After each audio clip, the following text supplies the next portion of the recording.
Vamos falar um pouquinho, professor, do evento 2.500, né? Como que ele funciona aqui? Ele é o principal, né? Ele sempre vai ser transmitido, né? E vai pegar as decisões, as informações decorrentes, como eu já enfatizei para vocês aqui, decisões de processos trabalhistas perante a Justiça do Trabalho e de acordos celebrados nos âmbitos de CCP, Comissão de Conciliação Prévia, nesses núcleos intersindicais, NINTER. Gente, por que é só da Justiça do Trabalho e não é da Justiça Comum e da Justiça Federal? Porque a Justiça do Trabalho, ela tem competência para executar valores de contribuição previdenciária relativos a processos trabalhistas. Então, a própria Justiça do Trabalho que dá a liquidação e acompanha a execução do pagamento. A Justiça Federal e a Justiça Comum, elas não têm essa competência de executar valores de contribuição previdenciária. Tá? E é por isso que as decisões que ocorram nesses outros âmbitos aí não podem utilizar o evento 2.500. É por causa disso, não é porque o E-Social não quis aceitar decisões, não. É uma questão legal, tá? E aí, pessoal, informações cadastrais e contratuais relativas ao vínculo, as bases de cálculo para recolhimento de FGTS e da contribuição previdenciária do regime geral também serão informadas nesse evento, tá? Qual que é a grande vantagem dele? Não são discriminadas rubricas. Você vai colocar só as bases. Então, vai ter a base de contribuição previdenciária e a base de FGTS mês a mês. Voltando no primeiro exemplo que eu dei, a reclamação é de janeiro a dezembro de 2022 e o processo teve o trânsito em julgado lá em agosto de 2023, já na vigência aqui do E-Social para processo trabalhista.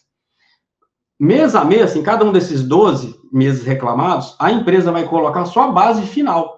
Qual foi a base final de contribuição previdenciária em janeiro?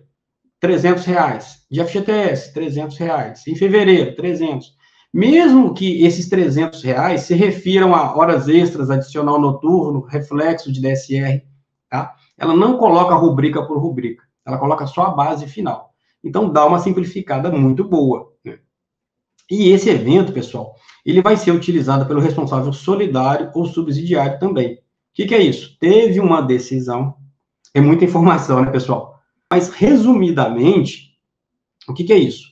Eu tenho um processo trabalhista e tem um terceiro empregador dentro dele, né? Vamos dar um exemplo aqui. Eu tenho uma empresa de conservação e limpeza, a Zander Limpeza Limitada, e eu tenho uma trabalhadora que presta serviços lá no Banco Itaú, da Avenida Paulista.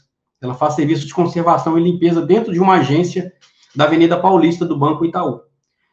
A minha empresa não paga os direitos dessa trabalhadora e ela entra na justiça contra a minha empresa.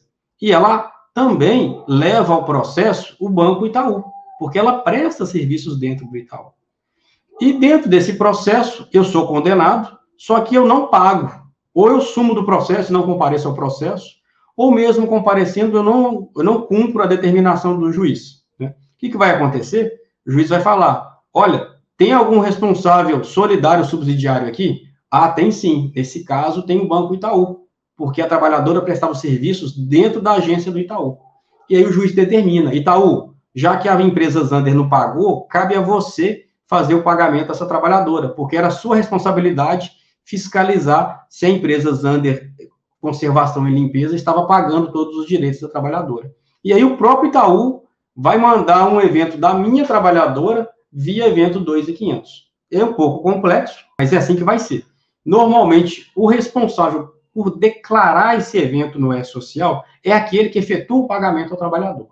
Se foi a própria empresa Zander, ela que vai prestar a informação. Se foi o Itaú, é ele que vai ter que prestar a informação, tá bom? E aí, pessoal, esse evento ele tem que ser enviado, ainda que não haja recolhimento de contribuição previdenciária, FGTS ou de imposto de renda, mas desde que tenha alguma repercussão cadastral ou contratual.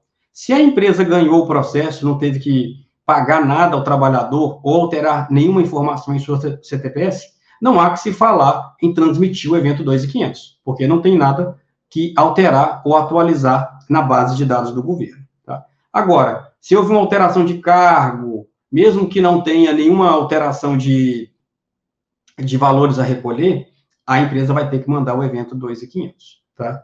E aí, se o vínculo continuar ativo, né, é muito comum em empresa pública isso, o trabalhador entra na justiça por causa de concurso público, Se teve uma decisão e o trabalhador vai continuar trabalhando depois que terminar o processo, aí a empresa vai ter que mandar previamente ao evento 2.500 um evento S2.200, que é um evento de admissão normal. Se a decisão determinar alteração de categoria, dentro do próprio evento ele consegue alterar a categoria. O que é categoria, pessoal? É seletista, aprendiz, contrato de trabalho intermitente, isso que é categoria, não é cargo, tá? Você consegue alterar no próprio evento 2.500, não precisa de mandar nenhum outro evento. Tá? E aí, algumas peculiaridades, né, com relação ao FGTS.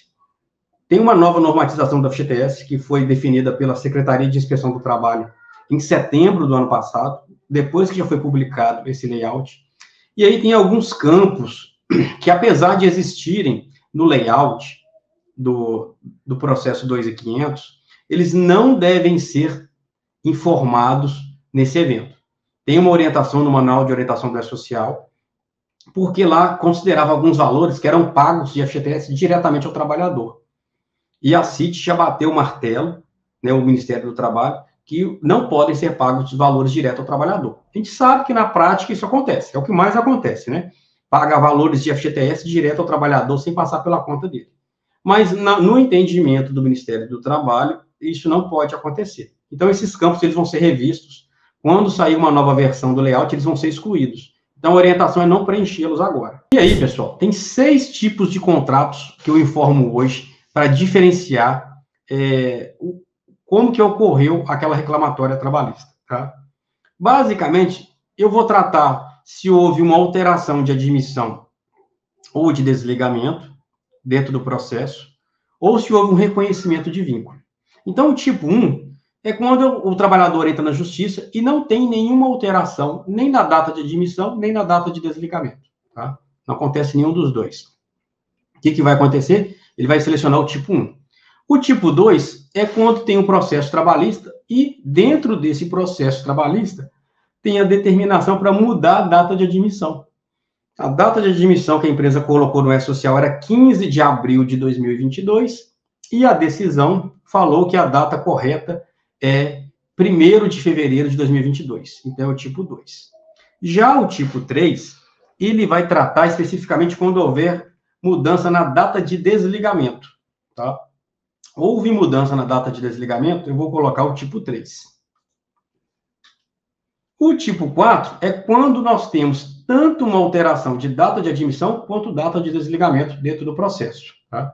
Eu tenho que mudar essa informação no E-Social, vou utilizar o tipo 4.